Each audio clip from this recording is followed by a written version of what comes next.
Good day mga kamots! Happy New Year sa inyong lahat and welcome back to our YouTube channel. Bagong taon na naman at marahil karamihan sa atin mag-aasikaso na naman ngayong taon ng mga dokumento ng ating mga sasakyan o motor. Maaaring isa na nga riyan ang pag-aasikaso ng transfer of ownership.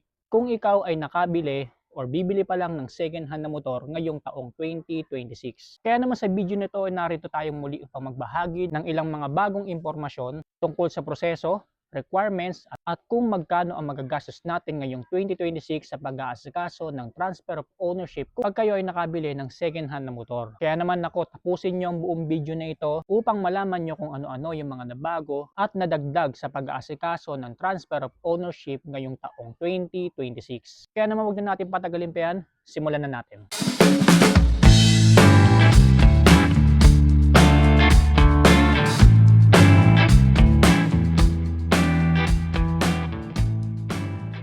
So before we start again, ano nga ba ang transfer of ownership? Ang transfer of ownership po ay isang proseso sa LTO na kung saan kapag ikaw ay nakabili ng second hand na sasakyan o motorsiklo, kailangan mong ipatransfer ang mga papunta sa pangalan mo. So narito ang ilang mga requirements ngayong 2026 kung kayo ang mag-aasikaso ng transfer of ownership ng mga nabili nyong second hand na motor. Unang-una dyan syempre yung original certificate of registration natin, yung CR ng mismong motor o sasakyan na nabili natin. Pangalawa, yung original copy of OR or official receipt na galing kay LTO. Pangatlo, of course, yung original deed of sale na dapat is nakanotaryo. PNP HPG clearance. Panglima, insurance na nakapangalan na sa'yo. CTC or Certified True Copy Stamp na mula sa LTO. Pampito naman, kung galing sa kasa yung unit na binili mo, and ikaw yung pangalawang may-ari, kailangan mong humingi ng secretary certificate doon sa kasa na pinagkuhanan mo ng second hand na motor na nabili mo. Pangwalo, duly accomplished motor vehicle inspection or MBIR report. Ito makukuha po ito sa LTO. Photocopy ng valid ID ng first owner at yung second owner, yung buyer at yung seller.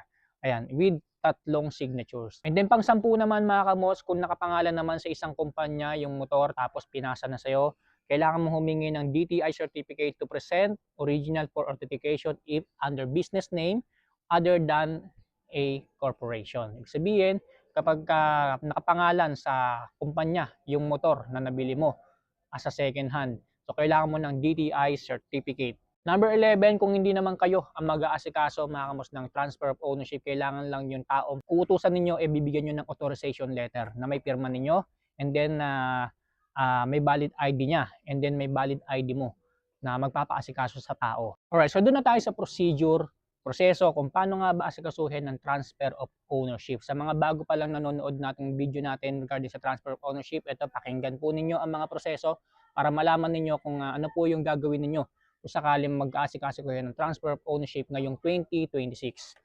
So una mga kamos, of course, kapag nakabili ka ng second hand na unit, sasakyan man yan o motor, kailangan ipunin mo lahat yung mga documents nun. Original ORCR, original deed of sale, of course, yung nung nagkabayaran na kayo, and then photocopy of valid IDs ng seller at yung ikaw na mismo na buyer na bagong may-ari. So make sure lang din na hindi fake yung mga documents ng unit na nabili mo. Pangalawa, kailangan nyo ipanotaryo kaagad yung deed of sale. Kasi sa bagong batas ngayon regarding sa Motorcycle Crime Prevention Act of 2025, nasaad kasi doon mga kamos na kailangan ng asikasuhin ng transfer of ownership kung ikaw ay nakabili ng second hand na unit, motor man yan o sasakyan, sa loob ng 20 working days simula nung pinanotaryo ito. Ibig sabihin, simula nung from the date na pinanotaryo mo yung deed of sale, doon mag-uumpisa po yung 20 days mandate ni LTO para asikasuhin natin yung mga transfer of ownership ng mga second hand na motor na binili natin. Yan po yung tatandaan ninyo mga kamos, lalo na sa mga bibili pa lang ng bagong sasakyan or motorsiklo. Dahil po sa bagong batas na yan, obligado tayong asikasuhin ang transfer of ownership ng mga second hand na motor na binili natin o sasakyan sa loob ng 20 working days. Kapag nakapanotaryo na kayo, then pupunta na kayo sa mother file branch ng LTO kung saan unang nirehistro yung second hand na motor o sasakyan na binili ninyo upang makapag-request ng CTC or Certified True Copy Stamp mula sa kanila. So required po ito mga kamos na talagang pumunta ka sa mother file kung saan unang nakarehistro yung second hand na sasakyan o motor na binili mo. Kasi kasama na po yun sa bagong proseso ni LTO. Dati kasi walang ganun eh. Pero ngayon, kailangan na po talaga ng CTC or Certified True Copy Stamp mula sa mother file branch ng second hand na motor o sasakyan na nabili mo. So, paano malalaman kung saang lugar yung mother file ng second hand na motor o sasakyan na nabili mo? So, tumingin kayo sa top portion ng certificate of registration nyo. So, dun sa portion na yun, may makikita kayong field office. Dun malalaman, mamos, kung saan naka-mother file yung unit na nabili ninyo. I-search nyo lang sa Google or di naman kaya pumunta kayo sa LTO portal mismo. Kasi doon malalaman, maamos, yung mga branches ni LTO. Doon mo isa-search yung kung ano yung nakalagay doon sa itaas ng certificate of registration ng nabili mong second hand na motor or sasakyan. Ngayon, so may mga magtatanong siguro sa inyo, paano kung nakabili ka ng second hand na motor o sasakyan pero nasa probinsya yung mother file, or vice versa, nakabili ka sa probinsya ng second hand na motor o sasakyan pero ang mother file niya is nasa Manila. So, paano naman po kaya yon kung ganun kalayo? Ang gagawin po ninyo, mga kamos, pupunta kayo sa pinakamalapit na LTO branch sa lugar ninyo. Sila mismo ang magre-request dun sa LTO branch kung saan naka-mother file yung unit na nabili mo. Sa ganitong proseso, mga kamos, kailangan mo lang maghintay ng 3 to 5 days bago mo makuha dun sa LTO na pinagpasahan mo yung mga documents mo na meron na ang CTC or Certified True Copy Stamp. So, depende kasi yan kung magre-reply agad or kung kikilos agad yung mother file para ibigay doon sa kung saan ka nagpuntang LTO. Ganun po yung proseso kapag ka sa mga malalayo yung mother file, mga kamuso. Kasi noong nakaraang taon kasi may mga nagko-comment at may nagtatanong sa atin, paano naman po kung ang mother file is nasa malayo tulad sa probinsya or vice versa nasa Manila.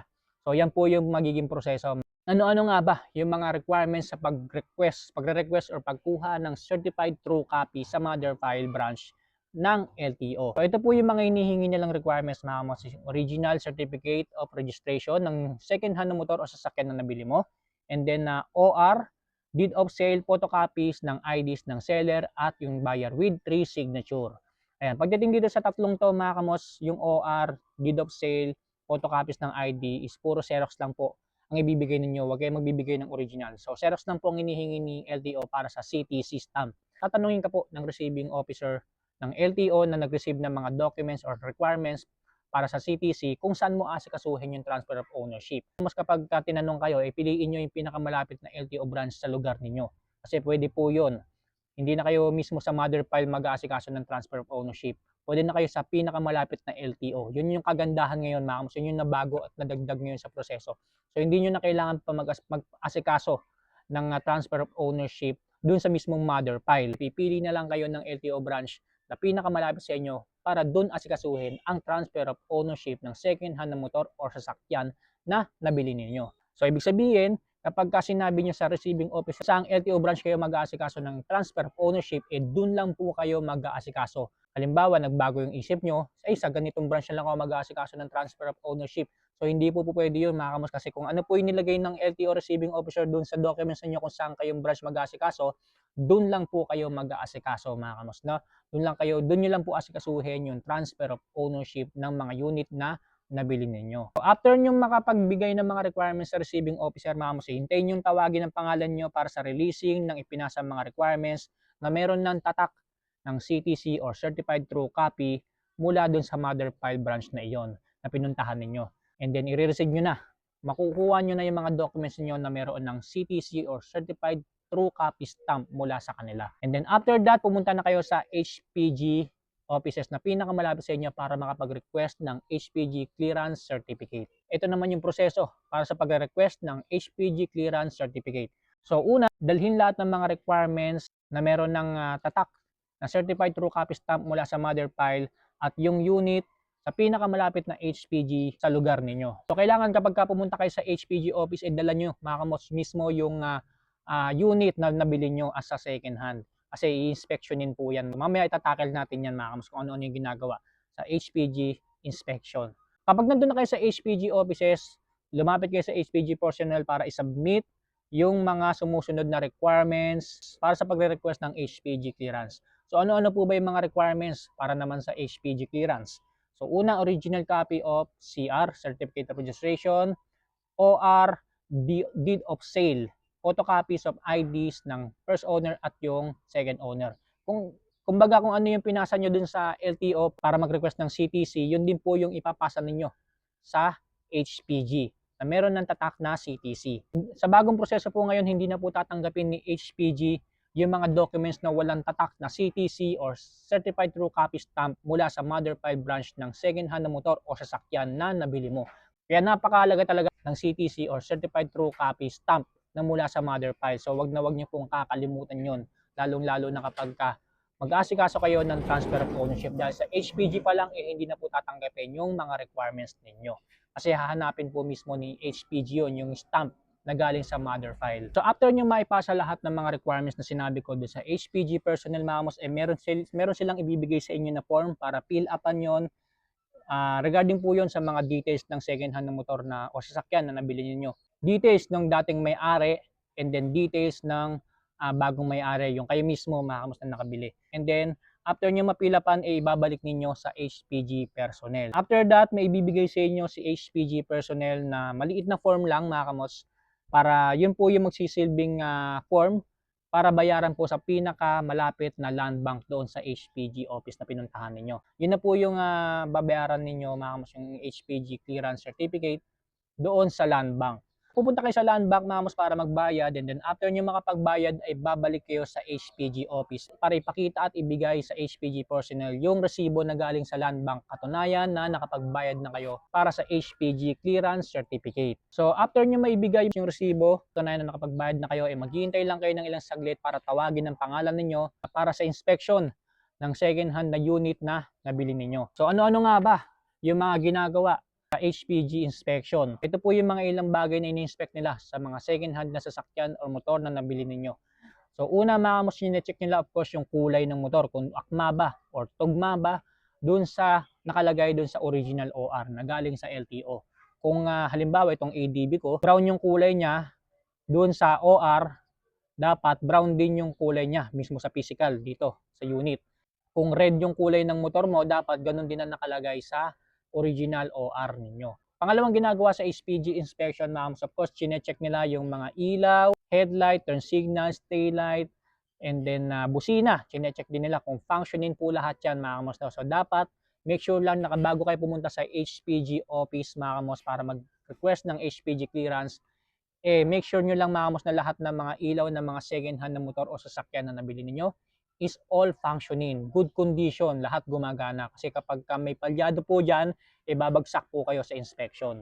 Pangatlo mga kamos, of course, ang ginagawa nila, ini-stencil po nila engine number at chassis number po. So make sure lang na visible pa rin mga kamos yung engine at chassis number ng mga second hand na motor o sasakyan na nabili natin. And then kapag in-inspection at in-stencil, wala tayong magiging problema. After may inspection, kukuha na naman kayo ng litrato kasama ang HPG personnel, stencil officer, ikaw mismo na nag-aasikaso, at yung unit na dinala mo sa HPG for a proper documentation. Ayan, so kukuha na lang kayo ng litrato, and then after that, aabisuhan ka ng HPG personnel na bumalik after 2 working days para makuha or para ma-release na sa'yo yung mismong HPG clearance certificate. Kailangan nyo maghintay ng 2 working days bago nyo makuha mismo yung HPG clearance certificate.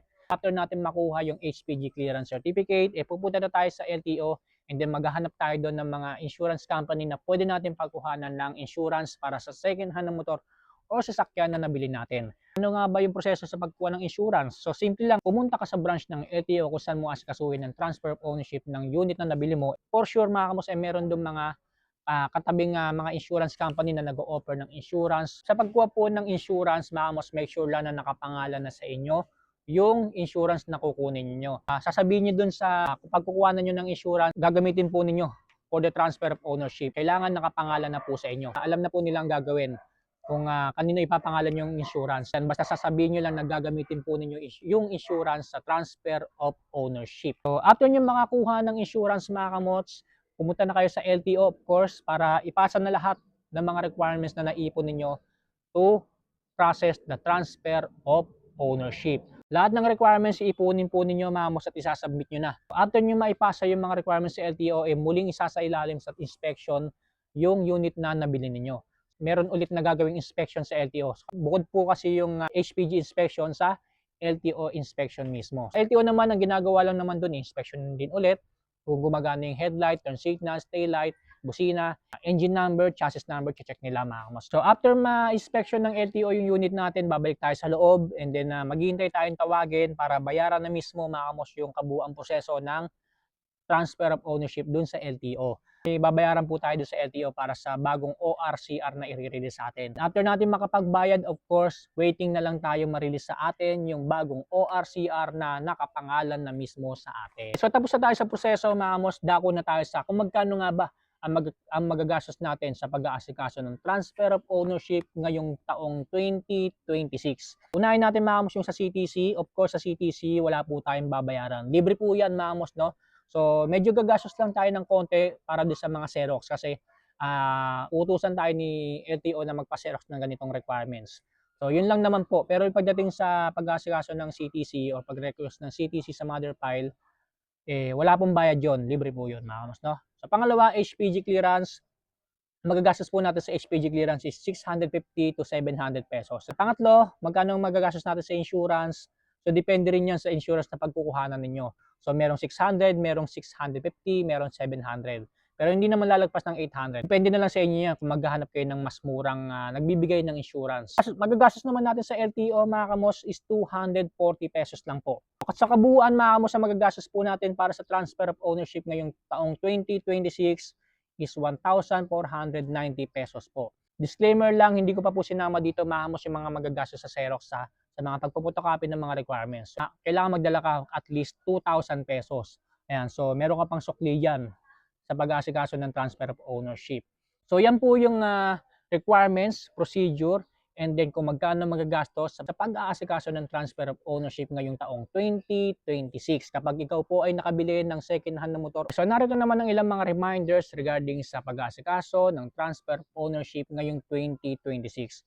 So una mga kamos, make sure lang na kapag bibili kayo ng second hand na motor o sasakyan ay kumpleto lahat ng documents, ORCR, dapat lahat original, deed of sale, and then kapag bibili kayo ng second hand na motor o sasakyan mga kamos, kailangan meron kayong photocopy ng at least 2 valid IDs mula dun sa first owner. Kung isang ID lang naman na nakuha ninyo mga kamos is okay lang din. Kasi sa bagong proseso ngayon, kahit isang ID lang itinatanggap na ni LTO. Basta dapat updated yun mga kamos, hindi expired to, dapat updated po siya. So ano-ano ba yung mga primary IDs or government valid IDs na tinatanggap ni LTO sa transfer of ownership? So una, UMID ID, pangalawa, national ID of course, and then pangatlo, driver's license, voter's ID, pang-apat, passport. So pangalawang reminder, kapag nakabili tayo ng second hand na motor o sasakyan, dapat asikasuhin agad natin ng transfer of ownership nito para iwas aberya tayo sa daan. At para malaman na rin natin mga kamos kung meron bang alarma yung unit na nabili natin. Kasi sa HPG pa lang malalaman na natin mga kamos kung meron problema yung unit na nabili natin. At least malalaman kaagad natin. Kaya inabisuhan tayo na dapat asikasuhin kaagad natin yung transfer of ownership ng mga second hand unit na nabili natin. So pangatlong reminders mga kamos, maglaan of course ng oras, panahon at budget sa pag-aasikaso ng transfer of ownership. Hindi siya one day process only, lalo-lalo na pagre-request ng HPG clearance. So kailangan mo maghintay ng at least 2 working days para ma-release yung HPG clearance. And then budget, so 2,000 pesos at least mga kamos, maglaan kayo ng budget kung kayo ay mag-aasikaso ng transfer of ownership. And then lastly na reminder mga kamos, sa pag-aasikaso ng transfer of ownership, ito yung lagi ko naman sinasabi sa inyo sa tuwing dinidiscuss natin ng transfer of ownership yearly. So wag na wag tayo magpapaasikaso or wag tayong tatangkilik or dadaan sa mga fixer. Ayan, so magpasa hanggang ngayon kasi mga kamos, meron pa rin mga nagkalat na fixer sa LTO. So wag na wag po tayo magpapaasikaso sa mga yan. Hindi lang po dahil sa delikado, labag po yan sa batas ni LTO. And then kapag dumaan ka sa fixer, yung 1,490 pesos na budget na sinabi ko, hindi lang po yun yung magagastos ninyo. For sure, mas malaki pa kasi sa fixer nga kayo dumaan. Ibig sabihin, magbabayad kayo sa fixer and then yun na, mas malaki pa yung magagastos ninyo kaysa dun sa kayo mismo ang mag-aasikaso. Wag na wag kayong dadaan sa fixer. Isa pang risk kapag dumaan kayo sa fixer, hindi nyo malalaman kung talagang legit ba yung mga documents na binigay sa inyo ng fixer. Baka mamaya kasi pineki lang. Ayan, so yun yung problema kapag dadaan kayo yun yung magiging problema ninyo kung tatangkili kayo o dadaan kayo sa fixer sa pag-aasikaso ng transfer of ownership. Kung magpapaasikaso naman kayo sa ibang tao, mga kamos, make sure lang sa kakilala ninyo. And then, gaya na sinabi ko sa inyo kanina, kailangan dagdag nyo po sa requirements sa transfer of ownership yung authorization letter ninyo. Na ino-authorize nyo po yung taong inutusan ninyo na mag-asikaso ng transfer of ownership kasi kung hindi kayo po pwede, kung wala kayong time mag-asikaso ng transfer of ownership, make sure lang na makapagbigay kayo ng ID and then yung ID ng tao na inutusan ninyo. Hanapin po kasi ng LTO yon. So bilang panghuli mga kamos, kung meron pa kayong mga katanungan na may kinalaman sa transfer of ownership, ay mag-comment down below lang po kayo at sisikapin ko pong sagutin lahat ng yan. Sa next video naman natin mga kamos, i-share ko naman sa inyo ang pinaka-latest procedure regarding sa pagre-renew ng rehistro ng mga motor o sasakyan natin ngayong taong 2026. So abangan nyo po yan mga kamos, ilalabas natin yan sa ating YouTube channel. So muli maraming salamat sa inyo mga kamos. Sana natulungan ko kayo regarding sa pag-aasikaso ng transfer of ownership ngayong taong 2026. Stay safe, ride safe always.